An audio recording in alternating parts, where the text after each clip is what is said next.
السلام عليكم ورحمة الله وبركاته، حبايبي عاملين إيه؟ وحشتوني جدًا، جدًا من الفيديو اللي فات. فيديو جديد في قناة عالم ملك. نبدأ الفيديو بتاعنا ونقول بسم الله والصلاة والسلام على رسول الله عليه أفضل الصلاة والسلام. زي ما أنتم شايفين بقى رُحت السوق وجبت فرخة كده وقُلت نعمل بقى صينية بطاطس بالفراخ كده وأروّق على العيال وإيه بقى، يعني إيه أشهيصهم النهارده. وزي ما أنتم شايفين الفرخة بتاعتي بقى هامسكها ادّيها شطفة حلوة كده، وابتدي أقطّعها واحدة، واحدة معاكم، تمام كده؟ عشان خاطر في ناس مش بتعرف تقطّع الفراخ. بُصّوا هاقول لكم على حاجة بقى، أنا دايمًا، دايمًا أحب أجيب الفراخ أحب أجيب الفرخة على بعضها، ما باحبش الراجل يقطّعها لي، ليه بقى؟ عشان حصل معايا كذا موقف بالنسبة للفراخ، كذا مرّة أجيبها والراجل يقطّعها لي وساعات يبدِّل الورك، يعني حصل معايا مواقف من دي كتير أوي، أوي، أوي. ألاقي بقى ورك مزرِق، ما يبقاش تبع الفرخة خالص، وطبعًا مش هتقدري تتكلّمي هيقول لِك دي تبع الفرخة بتاعتِك وخلاص. فالمهم أنا معوّدة نَفْسي أمّا باجيب الفرخة أجيبها على بعضها وأقطّعها في البيت، طريقتها سهلة وبسيطة وزي ما أنتم شايفين أهو باقطّعها بكل سهولة، يعني ما فيهاش أي حاجة خالص، خالص. وأهم حاجة لمّا تشتري الفراخ بتاعتِك وجبتِ الفرخة ولقيتِ فيها أي حاجة مزرقة رجّعيها فورًا للراجل، ما تاكليهاش، لإن ما بتبقاش حلوة.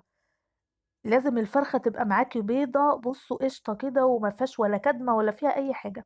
هنا زي ما أنتم شايفين أنا قطّعت الوركين وابتديت أقطّع الصدر بقى، وهنا هابتدي أفصل الزور بالقفص الصدري كده مع بعض أهو بالشكل ده أهو. وطبعًا الوراك لمّا قطّعتها في حتّة كده بتبقى في جنب الورك بتبقى فيها زي الكبدة كده لازم تشيليها، الحتّة دي بتبقى مش حلوة هي دي اللي بتزفّر الفرخة، تمام كده؟ طيب وهنا قطّعت الزور خلاص وابتديت أقطّع الوركين، يعني بُصّوا اتقطّعت معايا بكل سهولة ما فيهاش أي حاجة، وأهم حاجة تكون السكينة بتاعتِك حامية وتخلّي بالِك على إيديكِ. هنا كنت غسلت الفراخ بتاعتي بُصّوا خلّيتها زي الفل، هنبتدي بقى إن إحنا إيه، ننقعها شوية كده على ما نقشّر البطاطس. حطيت هنا ملح زي ما أنتم شايفين، وهاحط عصرة من الليمونة أهو بالشكل ده، وهنجيب المَيّة وننزل بالمَيّة على الملح والليمون أهو، وهنجيب شوية من الجنزبيل أهو رشّة كده، ونقلّب الكلام ده كلّه على بعضه واسيبها بقى لحد لمّا تنزّل كل الزفارة اللي فيها وهتبقى نضيفة وزي الفل. أسيبها بقى منقوعة شوية وبعدين نرجع لها تاني. معايا البطاطس بتاعتي هابتدي بقى إن أنا أقشّرها كده إيه، واحدة، واحدة. هنعمل مع بعض النهارده صينية بطاطس حلوة أوي، طريقة حلوة أوي، أوي، أوي. صلّوا بقى على رسول الله عليه أفضل الصلاة والسلام، اللهم صل وسلم وبارك على سيدنا محمد عليه أفضل الصلاة والسلام. حطّوا بقى لايك، واللي ما اشتركش في القناة يا ريت يشترك في القناة. طيب أنا هنا غسلت البطاطس غسلة كويسة بعد ما قشّرتها، وابتدي بقى إن أنا أقطّعها حلقات أهو زي ما أنتم شايفين، واحطها بقى شوية احط لها شوية مَيّة واسيبها في المَيّة، تمام كده عشان ما تسودش مني. معايا هنا البصلاية بقى هابتدي برضه إن أنا أقشّرها عشان خاطر نعمل التتبيلة أو الخلطة اللي أنا هاحطها على البطاطس والفراخ، هاحطها على صينية البطاطس والفراخ. أول حاجة زي ما أنتم شايفين معايا بصلاية كبيرة أهو، ابتديت إن أنا أقطّعها وأحطها في الكبة، تمام كده، وهاحط قرنين من الفلفل، والفلفل بقى زي ما أنتِ حابة، عايزة تحطيه حامي، عايزة تحطيه بارد، زي ما تحبي. وهنبتدي ننزل بالطماطم بتاعتنا. الخلطة ديّة ممكن تعمليها لو هتشوي الفراخ لوحدها، ممكن تعمليها على الفراخ بس من غير بطاطس، هتعملي صينية بطاطس تعمليها بصينية البطاطس تبقى حلوة أوي، أوي، أوي. طيب هنا حطيت يعني حوالي معلقة كبيرة كده من التوم المفروم، يبقى حطيت هنا بصلاية كبيرة وحطيت توم مفروم وحطيت الطماطم بتاعتي وحطيت قرنين من الفلفل، والفلفل زي ما قُلت لكم يا حامي يا إما بارد. وهنبتدي ننزل بالملح بتاعنا، والتوابل بتاعتنا بقى اللي إحنا هنحطها هي هتكون عبارة عن إيه، هاحط ملح، هاحط فلفل أسمر وكمون وكزبرة وكركم، والكركم عايزة أقول لكم أنا باحطه بيخلّي البطاطساية كده لونها مصفر وحلوة، وبيدّي لون حلو للفرخة كمان، تمام كده. و وهاحط هنا فصين من الحبهان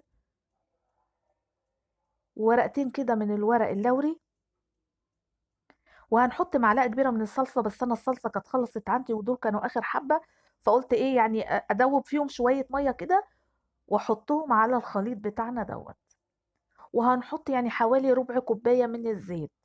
أنا هنا باحط بالبركة، بس هتحطي حوالي ربع كوباية من الزيت. بُصّوا هنفرم الكلام ده كله مع بعضه كويس جدًا. عايزة أقول لكم التتبيلة دي بقى تحفة، حلوة أوي، أوي، أوي. جربوها هتعجبكم بإذن الله. أهو كده خلصنا التتبيلة بتاعتنا، هنركنها بقى على جنب كده ونجيب الصينية ونبتدي ننزل بالبطاطس أهو. كنت صفيتها من المَيّة أهو، بس كده. هنسويها بقى ونبتدي ننزل بالخليط بتاعنا على البطاطس أهو. بس مش هاحط الخليط كله، يعني هاحط نصه أهو. ونلحلح الصينية كده أهو، عشان خاطر التوابل والخلطة دي كلها تخش في قلب البطاطس. هنجيب بقى الفراخ بتاعتنا، وأنا هنا أنا مش هاعمل الفرخة كلها، أنا هاعمل يعني هاشيل صدر من الفرخة، عشان أنا عندي بنتي ما بتاكلش الفراخ خالص. فأنا هاعمل وركين وهاعمل صدر، وهابتدي بقى إيه، إن أنا الورك بتاعي كده أقطعه من فوق، أفتحه أهو بالسكينة بالشكل دوّة أهو، ونحطه فوق البطاطس. نيجي بقى للصدر بتاعنا، هاقول لكم بقى أنا هاعمل فيه إيه. أجيب بس صينية وأرجع لكم أهو. الصدر بقى بامسكه أفتحه من الجنب وأفرده على الصينية من فوق أهو. بصوا بالشكل ده، ركزوا معايا بقى في الحتة دي أهو. بصوا بافرده كده أهو، وأحطه بقى بالشكل ده فوق الصينية، بيبقى حلو أوي أوي أوي أهو. أظن طريقته سهلة وبسيطة جدًا، جدًا، أهو زي ما أنتم شايفين الصدر حطيته إزاي. هنبتدي بقى ناخد الخليط اللي فاضل من التتبيلة بتاعتنا، وننزل بيه بقى على الفراخ من فوق أهو، زي ما أنتم شايفين بالشكل ده. وعايزة أقول لكم بقى صينية البطاطس دي، يعني أنا مش هاعملها في الفرن خالص، يعني أنا هاحطها كلها على البوتاجاز من فوق، مش هادخّلها الفرن. أهو نبتدي نوزّع بقى التتبيلة كده على الفراخ. بُصّوا هتعملوا صينية البطاطس بالفراخ دي وهتاكلوا أحلى صينية بطاطس بالفراخ، تحفة بصراحة. هاروح أحطها بقى على البوتاجاز واغطّيها كويس جدًا بورق فويل بقى أو بصينية كبيرة. أنا عندي صينية كبيرة ديّة فباغطّي بيها. أهم حاجة إن أنتِ صينية البطاطس وأنتِ حاطاها على البوتاجاز لازم تغطّيها، لازم. وفي الفرن برضه لازم تتغطّى. لو هتسويها يعني في الفرن، هتسويها على البوتاجاز أو في الفرن لازم تغطّيها. هنا بقى إيه، بُصّوا كانت خدت غلوتين كده، هابتدي بقى إيه، إن أنا أوطّي النار عليها واسيبها بقى تشكشك وتبكبك كده مع نفسها لحد لمّا تستوي خالص، وبعد كده ندخّلها تحت الشواية. طيب إحنا هنعمل مع البطاطس بتاعتنا اللي بالفراخ دي، هنعمل شوية بقى رُز كده بالشعرية. بُصّوا حاجة كده، بُصّوا فاخر من الآخر. هنا نزلت بالشعرية بتاعتي أهو في قلب السمنة، حطيت سمنة وحطيت زيت. أهم حاجة باحب أحط زيت على الرز عشان يخلّي الرزاية كده تبقى مفرفرة، ما يبقاش الرز معجّن في بعضه ولازق في بعضه. تمام كده. هنا زي ما أنتم شايفين قلّبت الشعرية بقى لحد ما وصلت للون الدهبي أهو. وهنا كنت غاسلة بقى إيه الرز بتاعي، وابتدي أنزل بالرز وأقلّبه مع الشعرية بالشكل دوّة. وهنا كنت غالية مَيّة، هابتدي أنزل بالمَيّة المغلية على الرز أهو. وطبعًا المَيّة بتبقى بمقدار عُقلة عشان خاطر الرز يطلع معاكِ مضبوط، المَيّة بتاعته مضبوطة. أهو هنقلّبه بقى ونسيبه لحد لمّا هنا البطاطس بتاعتي بقى أدخّلها تحت الشواية وأورّيها لكم بعد ما تطلع من تحت الشواية عاملة إزاي. بُصّوا أهي، حاجة كده عظمة. شايفين صينية البطاطس عاملة إزاي، تحفة. ولا محتاجة إن أنتِ تحطّيها في الفرن وتقعد بقى يعني ساعة والّا ساعتين في الفرن ولا حاجة، هو كُلّه على البوتاجاز من فوق. وأهم حاجة تقفّلي عليها كويس من فوق بصينية كبيرة بورق فويل. المهم إن أنتِ يعني أنتِ هتسويها كُلّها من فوق في الصينية. بعد لمّا تستوي معاكِ خالص وتشكشك وتبكبك كده، هتحطّيها تولّعي الشواية وتحطّيها تحت الشواية وبس. الموضوع سهل وبسيط جدًا، جدًا. ولو هتحبّي برضه تشوي الفراخ تشويها بالطريقة ديّة لو ما معاهاش بطاطس. أهم حاجة تعملي التتبيلة دي هتطلع معاكِ حلوة أوي، أوي، أوي. شايفين ربع الفرخة عامل إزاي، تحفة، تحفة، تحفة. هنا بقى طبعًا عشان خاطر إيه، ما اغسلش مواعين كتير، لإن أنا بصراحة تعبت من غسيل المواعين. زي ما أنتم عارفين بقى المواعين إيه، آآ قُلت بقى إيه كل واحد أحُط له بقى إيه الأكل بتاعه في طبق. فحبيت بقى أشهيصهم كده وجِبت القوالب اللي هي بتاعة الرز ديّة، وقُلت أشكِّل لهم بقى الطبق كده كإنّهم قاعدين في مطعم كده وأشهيصهم.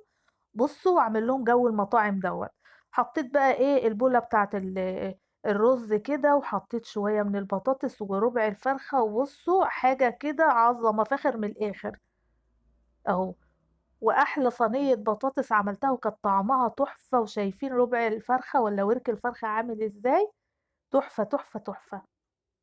كده نكون خلّصنا الفيديو بتاع النهارده، ما تنسوش اللايك يا جماعة، أهم حاجة حطّوا اللايك، واللي ما اشتركش في القناة يشترك في القناة، أشوفكم على خير في فيديو جديد، والسلام عليكم ورحمة الله وبركاته.